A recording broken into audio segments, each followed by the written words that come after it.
V programski opremi Cobiss 3 je v meni Nastavitve dodana možnost Črkovalnik in je privzeta vklopljena.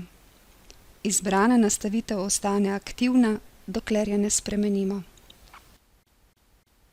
Če je črkovalnik vklopljen, preverja zatipkane napačno zapisane besede v slovenščini.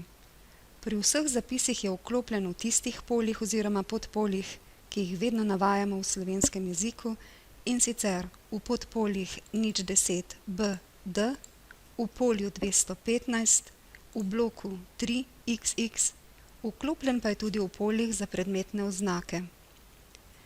Kadar v urejevalniku odpremo vnosno polje in vpišemo besedilo, črkovalnik napačno zapisano besedo obarva rdeče. To je takoj, ko vnos besede zaključimo in za njo naredimo presledek ali dodamo ločilo. Če želimo pogledati besede, ki nam jih ponuja besednjak, kliknemo rdeče obarvano besedo ter pritisnemo hkrati tipko Ctrl in desno tipko miške.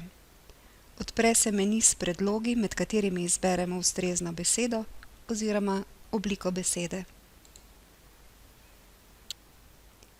V besednjak so dodane tudi standardne katalogizacijske okrajšave, zato jih črkovalnik ne obarva rdeče.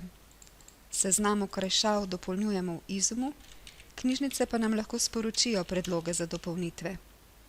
Črkovalnik pri preverjanju ignorira tudi ločila. Razen nekaj izjem, besednjak ne vsebuje besed v tujih jezikih. Kadar slovensko besedilo vsebuje tuje besede, citate iz drugih jezikov in podobno, jih bo črkovalnik obarval rdeče kot neustrezno besedilo.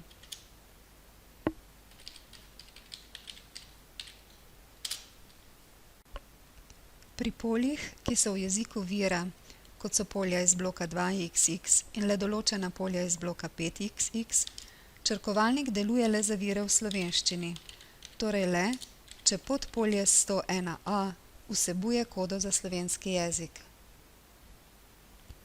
Črkovalnik ne preverja podpolja 200d in polj 500, 510, 513, 541, kljub temu, da je vir v slovenščini. Ti podatki so namreč praviloma navedeni v tujem jeziku.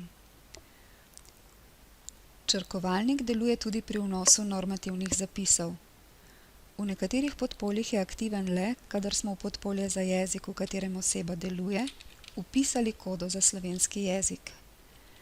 Črkovalnik je vključen v polju za normativno in sorodno točko dostopa v poljih 200 in 500 ter v poljih za opombe 3xx, 820 in 830.